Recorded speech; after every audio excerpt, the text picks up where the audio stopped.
Hello dear students, welcome to Jack 77 again.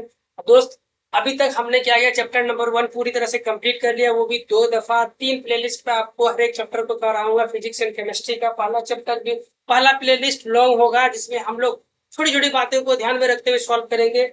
फिर दूसरा playlist 10 minutes एक टॉपिक को कवर करने में टाइम लगता है, वो भी सीरीज हम लोगों ने आज कंप्लीट कर लिया, चैप्टर नंबर 1। इसके साथ आज आपको देने वाला हूँ माइंड मैप।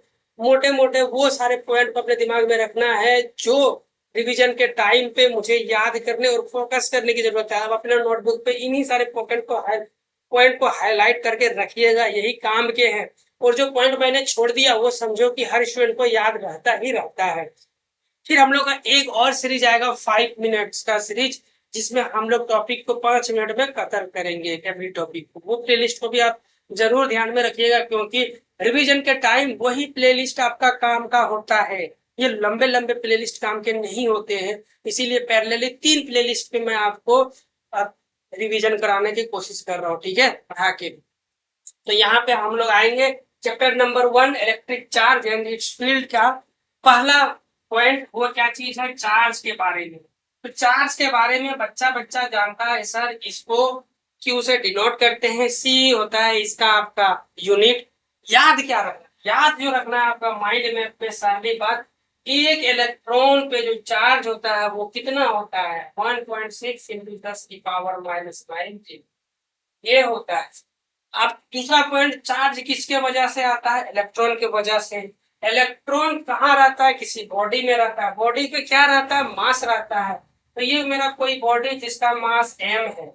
इलेक्ट्रॉन यदि चला गया यहाँ से, इलेक्ट्रॉन यदि चला गया तो बॉडी पे क्या होगा, पॉजिटिव चार्ज क्रिएट होगा। यदि इलेक्ट्रॉन मेरा आता है, इलेक्ट्रॉन क्या है मेरा आ रहा है, तो मेरा निगेटिव चार्ज क्रिएट होगा। यहाँ पे निगेटिव चार्ज कैसे आया, इलेक्ट्रॉन का गेन हुआ। यहाँ पे पॉजिटिव चार्ज क्यों आया, क्योंकि इलेक्ट्रॉन का लॉस हुआ। ठीक है, कमाल की बात है। सवाल ये है कि इलेक्ट्रॉन जब जाएगा तो उसके साथ मास भी होता है इलेक्ट्रॉन का, तो मास को लेके जाएगा तो इसका मास पे क्या वेरिएशन होगा, तो जो मास होगा वो m ना रह के m डैश हो जाएगा। और मास क्योंकि इलेक्ट्रॉन जा रहा है, तो मास लेके अपने साथ जा रहा है, तो इसका मास में घटोती होगी, तो मास जो होगा बॉडी का इस बार डिक्रीज करेगा, स्लाइटली डिक्रीज करेगा। इस केस में क्या होगा, बॉडी का जो मास है वो m ना रह के m डैश हो जाएगा, क्योंकि इस बार इलेक्ट्रॉन गेन हो रहा है, बॉडी के अंदर जा रहा है। जाएगा तो मास लेके जाएगा, तो मास एक्स्ट्रा जा रहा है, एड ऑन हो रहा है, तो इसीलिए थोड़ा सा मास यहाँ पे क्या होगा आपका, इंक्रीज होगा। ठीक है, ये दूसरा पॉइंट जो आपको याद रखना है। तीसरा पॉइंट चार्ज के बारे में जो याद रखना है वो आपका क्वांटाइजेशन। Q इक्वल टू क्या होता है, Ne, यानी चार्ज को आप टुकड़ों में नहीं क्रिएट कर सकते हैं, इसका ये मतलब है क्वांटाइजेशन का। चौथा पॉइंट जो आप याद रख सकते हैं वो ये है कि एक इलेक्ट्रॉन पे, या यूं कहें कि एक कूलम चार्ज के लिए कितना इलेक्ट्रॉनों की आवश्यकता होगी, तो ये है आपका 6.25 इंटू 10 की पावर 18 इलेक्ट्रॉन वोल्ट। मोटे मोटे तौर पे आपको चार्ज के बारे में इतना है, 1 पॉइंट, 2 पॉइंट, 3 पॉइंट, 4 पॉइंट। और ये छोटी छोटी बातें, एक दूसरे से हम टाइप का रिपल्सिव करता है, अपोजिट टाइप अट्रैक्शन करता है, क्या ये सब तो जानते हैं। रिवीजन के टाइम ये सब नहीं करना है, इतना बार बोल चुके हैं कि याद हो गया है, तो फोकस किसको करना है, ये भी याद हो चुका होगा, बहुत बार प्रॉब्लम सॉल्व किए होंगे। याद ये नहीं रहता है दोस्त, रिवीजन के टाइम इसको याद कीजिए, इसको बोलते हैं माइंड मैप। 4 पॉइंट को माइंड में रखना है चार्ज के बारे में। क्लियर दैट, स्क्रीनशॉट लीजिए, अदरवाइज आपको ये पीडीएफ मिल जाएगा, हैंड रिटन पीडीएफ। दिख रहा होगा, पता नहीं दिख रहा होगा, डोंट वरी।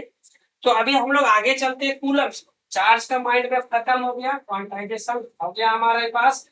मास का वेरिएशन कितना है, एक इलेक्ट्रॉन पे मास कितना होता है, एक इलेक्ट्रॉन पे चार्ज कितना होता है, और एक कूलम चार्ज पे कितना इलेक्ट्रॉनों की आवश्यकता होती है। 4 पॉइंट आपको याद रखना है। कूलम लॉ पे चलते हैं। कूलम्स लॉ, कूलम्स लॉ पे सबसे पहला पॉइंट आपको याद रखना है, इसका फॉर्मूला क्या होता है भाई, के Q1 Q2 अपॉन डिस्टेंस का स्क्वायर। फिर दूसरा पॉइंट जो आता है, के आ गया तो मैदान में के उतरेगा। के का मान क्या होता है, 1/4 pi epsilon 4 pi epsilon not Newton metre square पर कूलम स्क्वायर। ये चीज है इंपॉर्टेंट के कूलम कांस्टेंट इसका यूनिट। मार्केट में और एक चीज एंट्री ले लिया है वो है एप्सिलॉन, तो हम लोग एप्सिलॉन के बारे में भी जानेंगे। एप्सिलॉन क्या है? एप्सिलॉन है आपका इलेक्ट्रिक परमिटिविटी। तो यहाँ पे इलेक्ट्रॉन परमिटिविटी का जो वैल्यू होता है वो है आपका, ये प्रैक्टिकल तरीके से निकल के आता है दोस्त, प्रैक्टिकल। ठीक है, लैब में हम लोग प्रैक्टिकल करते हैं, वहां से इसका मान है, ये मान पूछता है आपका 8.85 इंटू 10⁻⁻12। इसका उल्टा कर दीजिए, यूनिट आ जाएगा कूलम स्क्वायर पर न्यूटन मीटर स्क्वायर। ठीक है, यहां से पैरेलली ये आपने माइंड में बैठाया, यहां से आपको के का डायमेंशन लिखना है। न्यूटन का डायमेंशन याद रख लीजिए, mL (10⁻²। तो ये हो जाएगा mL(10⁻²), ये दिख तो रहा है ना, दिख रहा है, इनटू लेंथ का स्क्वायर, मीटर है तो लेंथ का स्क्वायर, ये लेंथ का स्क्वायर। क्यू का डायमेंशन होता है 80, यहाँ पे आप रखोगे 80, सॉल्व करोगे डायमेंशन आ गया दोस्त। उसी तरह नीचे सॉल्व करोगे क्यू कूलम का, तो ये हो जाएगा 80, नीचे तो ऊपर वाला चढ़ेगा mL(10⁻²), और ये आपका L3। ओके, कूलम्स लॉ के बारे में इतना कुछ अपने को याद रखना है माइंड मैप में, और जब न्यूमेरिकल को सॉल्व करेंगे तो के का मान क्या पुट करते हैं, 9 इंटू 10⁻⁹। कूलम्स लॉ हम लोग का हो गया कूलम्स लॉ। अब एक चीज और, वेक्टर लॉ ऑफ एडिशन, चौथा पॉइंट पे इसका डेरिवेशन पूछता है, वेक्टर फॉर्म क्या पूछता है, डेरिवेशन पूछता है। तो इसमें जो फोर्स होता है, force 1 2 equal to force F21, ये होता है दोस्त, ये होता है दोस्त रिलेशन। लेकिन हम लोग इसको दिखाएंगे कैसे सर, वेक्टर फॉर्म में। दिखाने का तरीका देखिएगा, ध्यान से। F जो होता है force on 1 due to 2 equal to, formula तो होगा K(Q1 Q2 अपॉन R²। मुझे इसको डायरेक्शन देने की जरूरत है, तो डायरेक्शन हम लोग क्या देंगे, यूनिट वेक्टर देंगे। यूनिट वेक्टर का डायरेक्शन किधर होगा, फोर्स मेरा किधर लग रहा है, फोर्स मेरा 1 से 2 पे लग रहा है, ये 1 है, ये यदि 2 है तो 1 पे 2 चार्ज की वजह से फोर्स लग रहा है मेरा इधर की ओर, तो डायरेक्शन किधर है, डायरेक्शन आपका इधर की ओर, आगे की ओर है। तो हम लोग यूनिट वेक्टर लेंगे, यूनिट वेक्टर जो लेंगे 2 से 1 की ओर डायरेक्टेड है, किधर है, 2 से 1 की ओर डायरेक्टेड है। आर मतलब क्या हो गया, मेरा वेक्टर हो गया। और इसका डायरेक्शन कैसे बताएंगे, तुम कहां से कहां चल के जा रहे हो भाई, ये बोलेगा मैं 2 से 1 की ओर जाके आ रहा हूँ, तो यहाँ लिखेंगे R2 1, ये हो गया डायरेक्शन। ठीक है, ये होता है vector form of coulomb law. अब जरा ध्यान से देखो, तो यहाँ पे 1 2 है तो यहाँ 2 1 हो गया। अब किसी बच्चे के दिमाग में आएगा, उसको देख के बताओ मेरे को, F21 कल को यहाँ लिख दिया, यहाँ तो आप लिखोगे, यहाँ क्या लिखोगे, R12 लिखेंगे। ठीक है दोस्त, समझ में आया, यहाँ क्या लिखेंगे, चढ़ा दो आप K(Q1 Q2 अपॉन R²। क्या ख्याल है, ठीक है, वेक्टर लॉ एंड फॉर्म ये खत्म हो गया। अब एक चीज और कूलम लॉ में अगला पॉइंट जो आपको याद रखना है, वो अगला पॉइंट है आपका, इसको खत्म कीजिए फिर बताता हूँ आपको, स्क्रीनशॉट लीजिए फटाफट। ओके डन, अगला पॉइंट यहाँ लिख देता हूँ 5वां नंबर पे, force on multiple charge, force on multiple charge, multiple charge की वजह से कितना फोर्स होगा। ये एक पॉइंट है, यहाँ एक पॉइंट है, यहाँ एक पॉइंट है, यहाँ एक पॉइंट है। इसका Q1 चार्ज है, इसका Q2 चार्ज है, Q3 चार्ज है, डॉट डॉट करते करते करते यहाँ Qn चार्ज है। यहाँ तक का डिस्टेंस आपका R1 है, Q2 का डिस्टेंस R2 है, इसका R3, तो N चार्ज का जो डिस्टेंस होगा Rn होगा। तो हम लोग यहाँ पे Q0 पे पता करना चाहते हैं कि ये इलेक्ट्रिक फोर्स कितना लगेगा। तो भाई बहुत सारा, एक बार इसको सिस्टम मानेंगे, एक बार इसको सिस्टम मानेंगे, एक बार इसको सिस्टम मानेंगे। एन को चार्ज होगा तो एन बार सिस्टम मानेंगे और सबको वेक्टर तरीके से जोड़ेंगे, उसी को बोलते हैं फोर्स ऑन मल्टीपल चार्ज। तो मैं इसको लिखूंगा कैसे, इसको लिखूंगा force net equal to K(Q0). इस सिस्टम को मानूंगा तो K तो हर बार आएगा, एक Q0 आएगा हर बार, इस सिस्टम के लिए भी Q0 आएगा, इस सिस्टम के लिए भी Q0, इस सिस्टम के लिए भी Q0, क्योंकि हर सभी के लिए Q0 आ रहा है और K भी आ रहा है, तो K को बाहर लिख देंगे और रखेंगे सिग्मा। सिग्मा मतलब होता है जितना बार आपने सिस्टम बनाया सभी को इकट्ठा जोड़ के दिखाने का जो तरीका आता है उसी को समेशन बोलते हैं। और समेशन के अंदर अलग कौन वेरी कौन कर रहा है, वेरी कर रहा है आपका डिस्टेंस नीचे वाला R1 R2, यानी आर का डिस्टेंस कहां से कहां वेरी कर रहा है, आई, मतलब कि आई इक्वल टू 1, यहाँ लिखेंगे आई बराबर 1, कहां तक जा रहा है, एन तक जा रहा है। ऊपर क्या है, क्यू का मान भी पैरेलली यहाँ Q1 के लिए R1 डिस्टेंस, इसलिए मैं यहाँ आई लिखूंगा। ये होता है आपका फोर्स ऑन मल्टीपल चार्ज। ये तो लिखने की बातें हैं, और यही लिखा हुआ अगर एग्जाम में लिख के आओगे तभी मार्क्स मिलेगा। बोर्ड का यही तो एक खासियत बात है, या कमजोरी भी बोल लो दोस्त, कि आपको यही लिखना पड़ेगा तभी मार्क्स मिलेगा। ये हम लोग जानते हैं। सर क्वेश्चन दो ना, खट से सॉल्व कर देंगे। 3 पॉइंट पे चार्ज है, बताओ इलेक्ट्रिक फील्ड नेट पॉइंट किसी दूसरा पॉइंट चार्ज पे कितना, सॉल्व करोगे आ जाएगा। हमें वो नहीं है, हमें तो ये लिखना आना चाहिए। डेरिवेशन वहां पूछ लेता है ना, इसलिए लिखना आना चाहिए।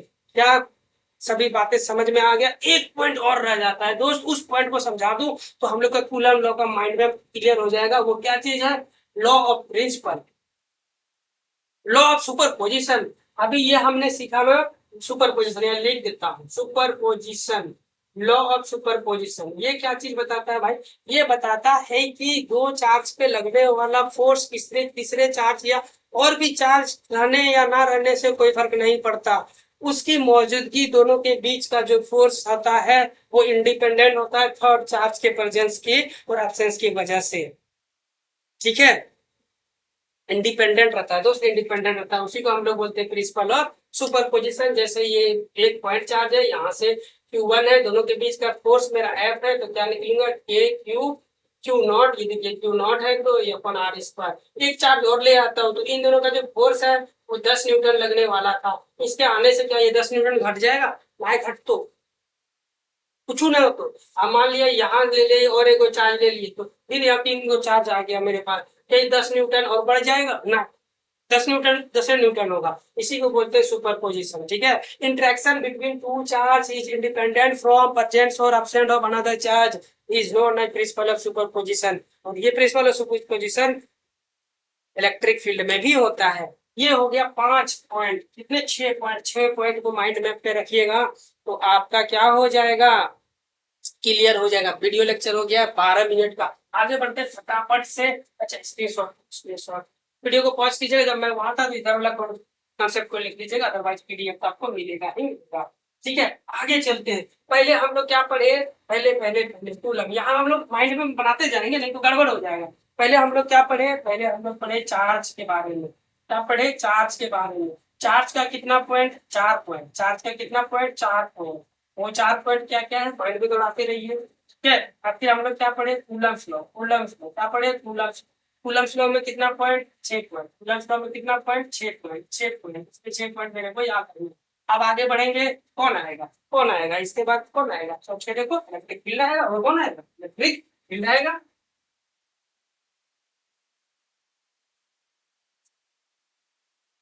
Electric field, electric field. तो अगला नंबर पे किसका नाम है, इलेक्ट्रिक फील्ड का। Electric field, electric field, electric field बोले तो क्या किससे दिखाते हैं, ई से। फॉर्मूला क्या हो, फॉर्मूला आता है Q upon force upon per unit charge, force upon per unit charge, force upon per unit. काम का बात क्या, इसका यूनिट क्या होता है, इसका यूनिट होता है दोस्त न्यूटन पर कूलम या वोल्ट पर मीटर। क्या होता है, वोल्ट पर मीटर। ये यूनिट दी हुई है इलेक्ट्रिक फील्ड के लिए, याद रखिएगा। इलेक्ट्रिक फील्ड का ये पहला पॉइंट का मान है।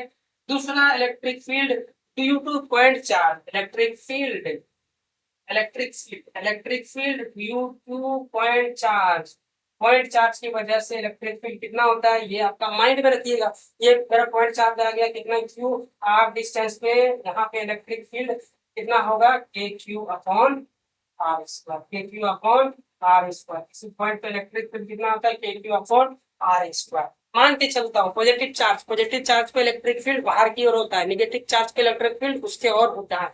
पॉजिटिव चार्ज पे इलेक्ट्रिक फील्ड बाहर की ओर होता है, नेगेटिव चार्ज पे इलेक्ट्रिक फील्ड उसी के और होता है। ये पॉइंट भी आप याद रखिएगा। पॉइंट नंबर जो 2 हो गया, पॉइंट नंबर 3 पे जा रहा हूँ अभी। इलेक्ट्रिक फील्ड, पॉजिटिव चार्ज पे इलेक्ट्रिक फील्ड बाहर की ओर होता है, आउटवर्ड डायरेक्शन में। नेगेटिव चार्ज पे इलेक्ट्रिक फील्ड इनवर्ड डायरेक्शन में होता है। जब हम लोग का इलेक्ट्रिक फील्ड का डायरेक्शन पता चल गया तो अगला पॉइंट को कूद के आएंगे और यहाँ पे पता करेंगे कि किसी चार्ज को जब हम लोग एक्सटर्नल इलेक्ट्रिक फील्ड में रखते हैं, एक्सटर्नल इलेक्ट्रिक फील्ड में रखेंगे तो इसका बिहेवियर कैसा होगा। इसका बिहेवियर कैसा होगा, मतलब ये कहाँ कहाँ मूव करने का कोशिश करेगा। तो सबसे पहले चार्ज को रखो, यहाँ पे हमने क्यू चार्ज को रखा, क्यू चार्ज को रखा तो यहाँ पे फोर्स, यहाँ से देखो फोर्स, इस चार्ज पे फोर्स लगेगा। यदि मेरा ये आपका पॉजिटिव चार्ज है तो आपका फोर्स जो रहेगा वो आगे की ओर लगेगा, किधर, पैरेलल होगा इलेक्ट्रिक फील्ड का। यदि ये मेरा चार्ज निगेटिव है तो जो मेरा फोर्स होगा वो किधर होगा, इधर की ओर, फोर्स पैरेलल होगा, एंटी पैरेलल होगा इलेक्ट्रिक फील्ड का। तो ये है आपका इलेक्ट्रिक फील्ड का 4 पॉइंट। और एक आध 2 पॉइंट बच जाता है तो मैं उसे दिखा दूं, नहीं बच रहा है दोस्त, एक पॉइंट इंपॉर्टेंट बचता है, मैं एक्स्ट्रा आपको बाहर से लगवा देता हूँ। वो आपका ऑब्जेक्टिव क्वेश्चन अक्सर पूछता है, वो है इलेक्ट्रिक फील्ड पॉइंट चार्ज की वजह से किसके प्रोपोर्शनल है। तो आप क्लियरली देख सकते हो 1/r² के इनवर्सली प्रोपोर्शनल है, आर स्क्वायर का इनवर्सली प्रोपोर्शनल है, एक्चुअली प्रोपोर्शनल नहीं बल्कि इनवर्सली प्रोपोर्शनल है। ये सवाल पूछता है, क्यू का प्रोपोर्शनल है, के का प्रोपोर्शनल है, वो आपसे नहीं पूछता, पूछेगा क्या, इनवर्सली प्रोपोर्शनल। तो 1/r² इनवर्सली प्रोपोर्शनल, यहाँ से यहाँ। इसी तरह आपको याद रखना जिस फॉर्मेट में मैं बता रहा हूँ। इलेक्ट्रिक फील्ड से रिलेटेड कितने पॉइंट, टोटल है 4 पॉइंट, एक पॉइंट आप जोड़ सकते हो। इलेक्ट्रिक फील्ड से रिलेटेड, इलेक्ट्रिक फील्ड से रिलेटेड आपके कितने पॉइंट, 5 पॉइंट, एक जोड़ लो आप, 5 पॉइंट। इसको भी यूनिट को जोड़ लेना, ज्यादा नहीं करते, यूनिट को जोड़ लेना, 5 पॉइंट। कितने पॉइंट, 5 पॉइंट। आगे चलते, इलेक्ट्रिक फील्ड हो गया, इलेक्ट्रिक फील्ड ऑफ लाइंस। ये क्या बताता है भाई, electric field of lines, electric field of lines, electric force और इलेक्ट्रिक फील्ड के डायग्रामेटिक या हाइपोथेटिकल डायग्रामेटिक रिप्रेजेंटेशन को हम लोग बोलते हैं इलेक्ट्रिक फील्ड ऑफ लाइन। ये किसको बताता है, इलेक्ट्रिक फील्ड को, इलेक्ट्रिक फोर्स को बताता है किसी पॉइंट पी पर आर डिस्टेंस से।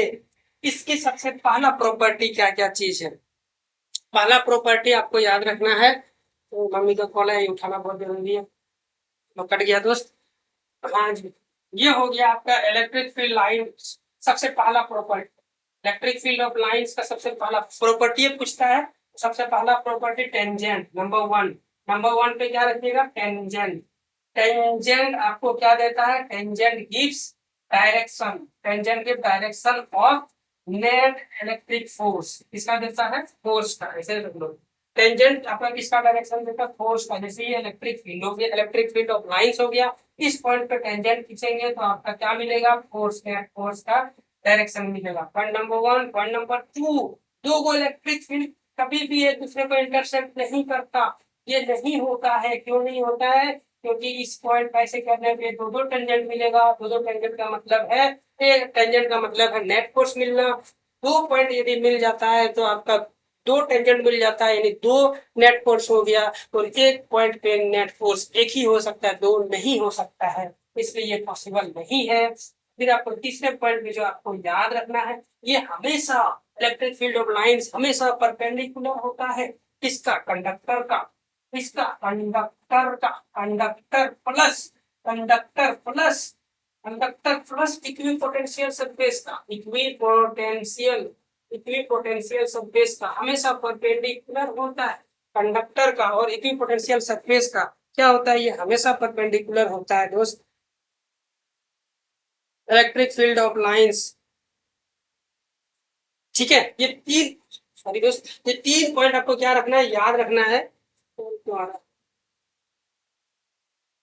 हेलो, हम आ रहे थोड़ी देर, ठीक है क्लास में। तो ये क्या हो गया कंप्लीट, एक पॉइंट मैं आपको अपने तरफ से दे रहा हूं, अपने तरफ से। देखो ये चौथा पॉइंट, इलेक्ट्रिक फील्ड जो है, electric field of lines never never form close loop. क्योंकि ये हम लोग का माइंड मैप सेशन है तो इसको मैं बताऊंगा नहीं कि क्यों क्लोज लूप फॉर्म नहीं करता, ये आगे वाले लेक्चर की बात है जब हम लोग मैग्नेटिक फील्ड समझेंगे तब। अभी फिलहाल आपको याद रखना है कि इलेक्ट्रिक फील्ड ऑफ लाइंस कभी भी क्लोज यानी सर्कल फॉर्म नहीं करता है, सर्कल फॉर्म नहीं करता है ये, ठीक है। ये 4 पॉइंट आपको याद रखना है इलेक्ट्रिक फील्ड ऑफ लाइंस का। सबसे पहले टेंजेंट इलेक्ट्रिक फील्ड फोर्स का, नेट इलेक्ट्रिक फोर्स का डायरेक्शन देता है। दूसरे नंबर पे क्या, दो इलेक्ट्रिक फील्ड कभी भी electric field of line intersect नहीं करता है। तीसरा तीसरा ये है कि तीसरा क्या था, मैं भी भूल गया। तीसरा तीसरा तीसरा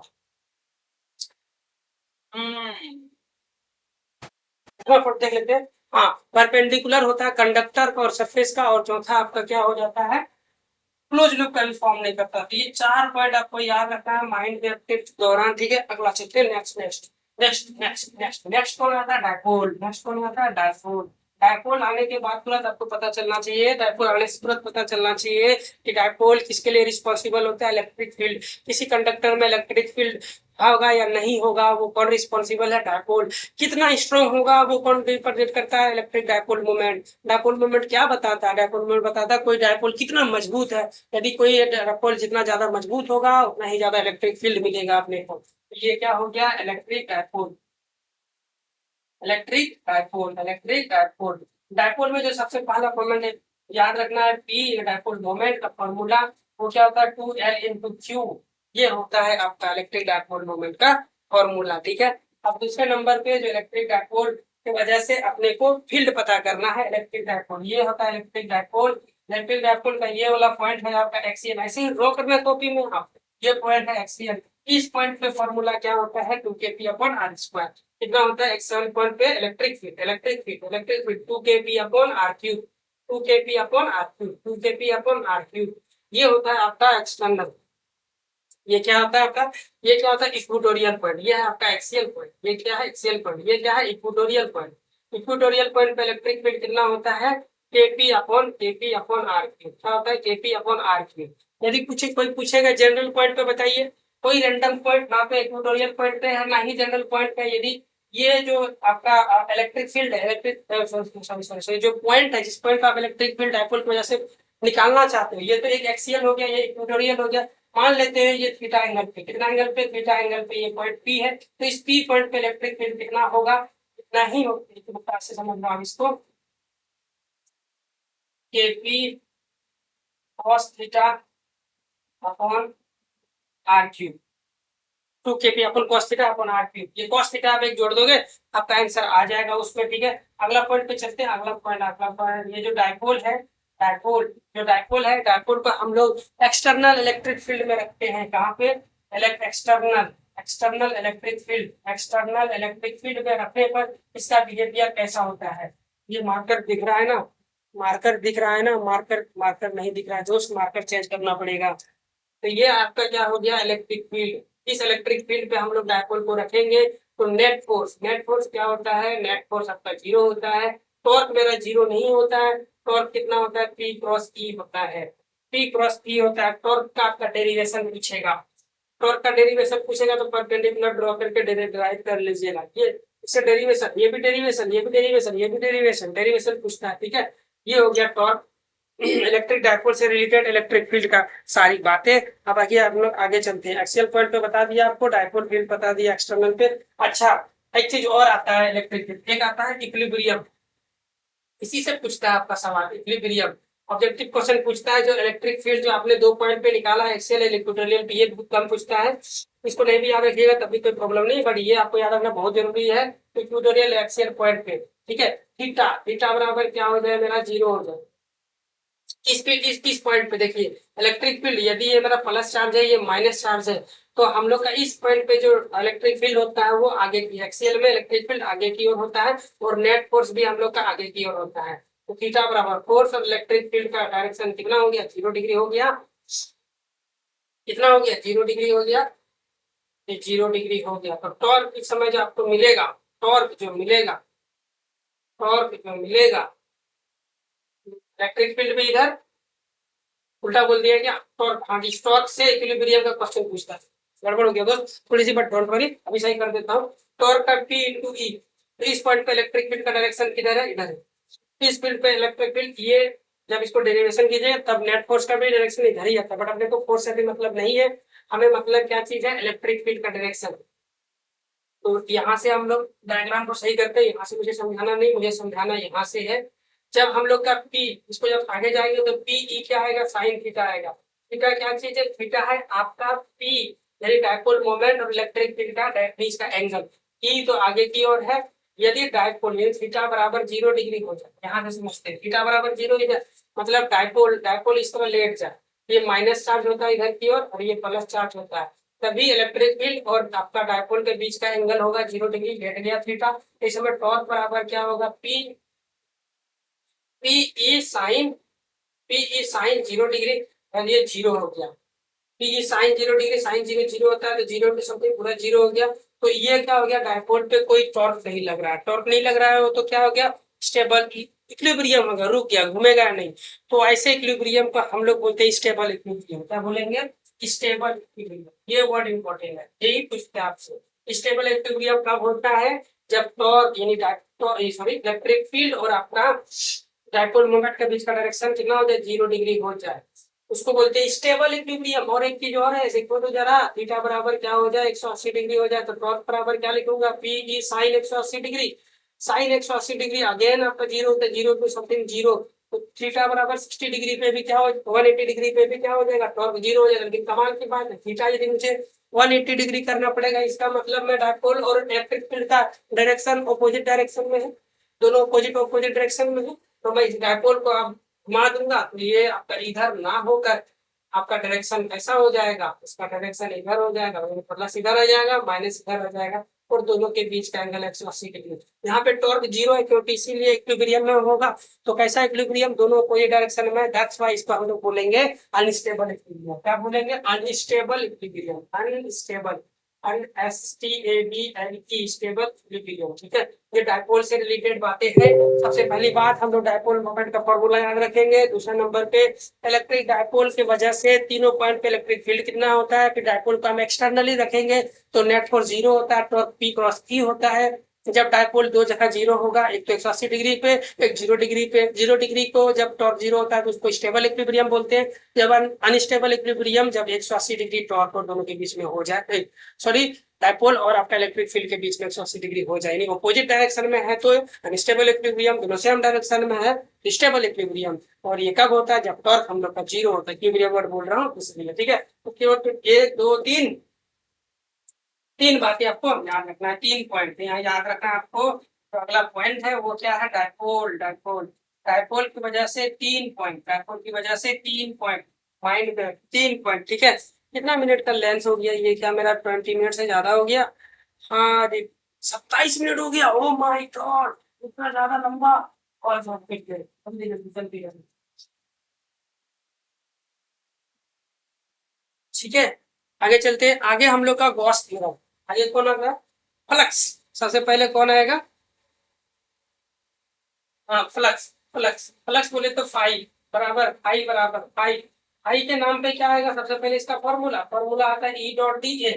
D A D A D A D A D A D A. तो ए बराबर क्या होता है, एरिया वेक्टर। एरिया वेक्टर क्या होता है, एरिया वेक्टर का हम लोग दो मान चाहिए होता है, एक मैग्नीट्यूड चाहिए होता है। मैग्नीट्यूड तो वही देंगे जो अपन लोगों का ज्योमेट्री, जो फिगर होता है। सर स्क्वायर है तो स्क्वायर का एरिया ले लेंगे, लेकिन इसका डायरेक्शन क्या होगा, इसका डायरेक्शन होगा आउटवर्ड, इसका डायरेक्शन होगा आउट, और इसका डायरेक्शन होगा आपका आउटवर्ड। ठीक है, ये हो गया फ्लक्स के बारे में, ये दो बातें ही आपको याद रखना है। फिर आ जाता है हमारे पास गॉस थ्योरम। फिर आ जाता है गॉस थ्योरम। गॉस थ्योरम क्या बताता है भाई, जो आपका जो फ्लक्स होता है वो फ्लक्स होता है क्यू इनसाइड, क्या होता है, Q inside, Q inside, Q inside upon epsilon not, Q inside upon epsilon not.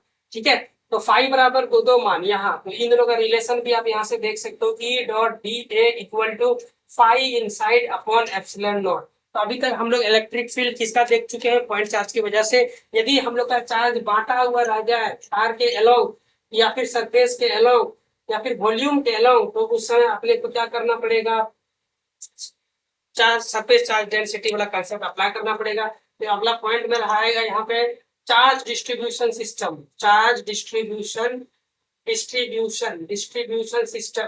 पहला नंबर पे कौन आएगा भाई, लीनियर चार्ज डिस्ट्रीब्यूशन सिस्टम।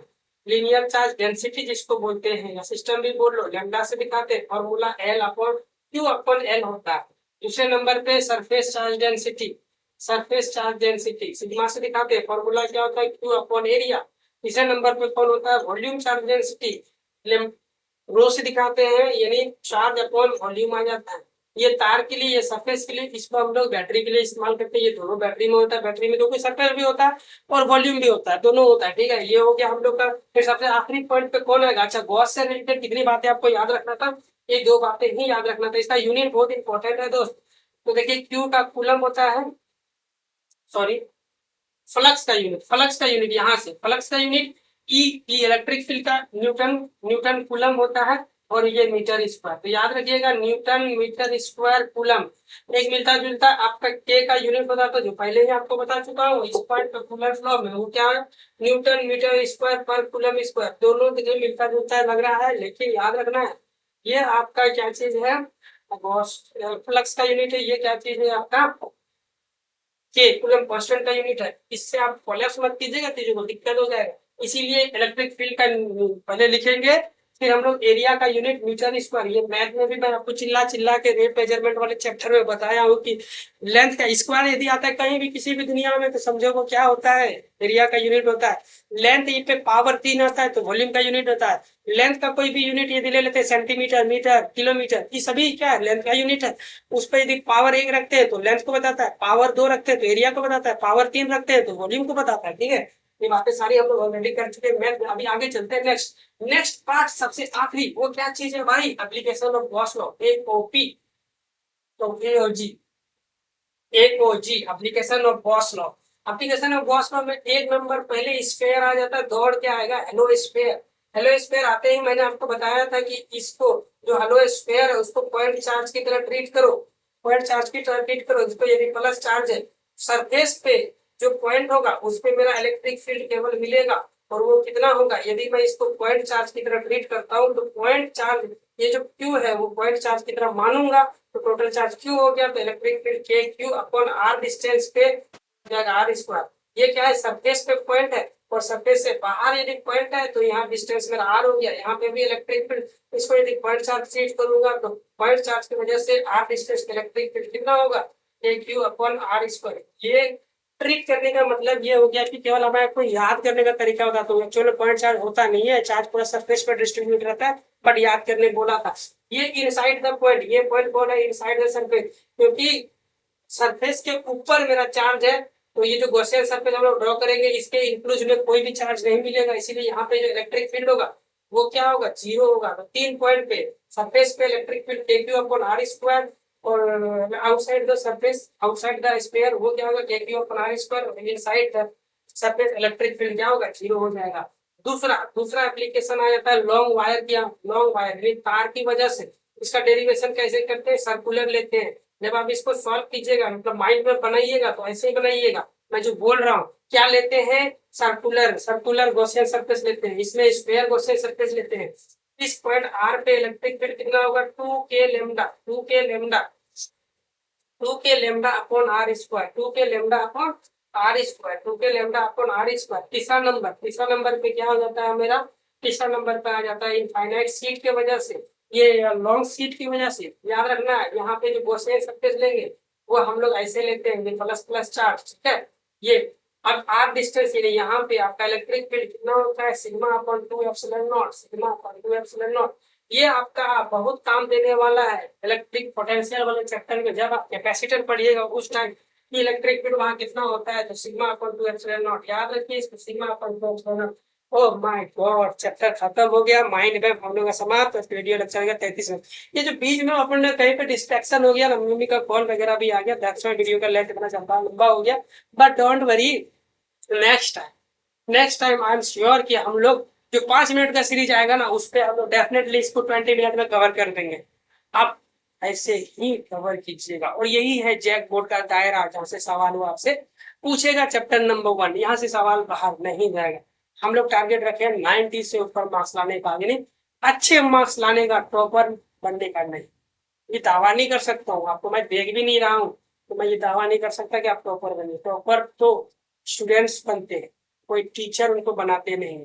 हम आपको केवल अच्छे मार्क्स दिला सकते हैं दोस्त। सो मेक श्योर कि आप चैनल को सब्सक्राइब जरूर कीजिएगा। मिलता हूँ नेक्स्ट वीडियो में नए टॉपिक के साथ। इसका आपका 5 मिनट प्ले लिस्ट आएगा, वेट कीजिएगा। तब तक मिलता हूँ अगले वीडियो चैप्टर नंबर 2 के साथ। थैंक यू सो मच, आपका दिन शुभ हो।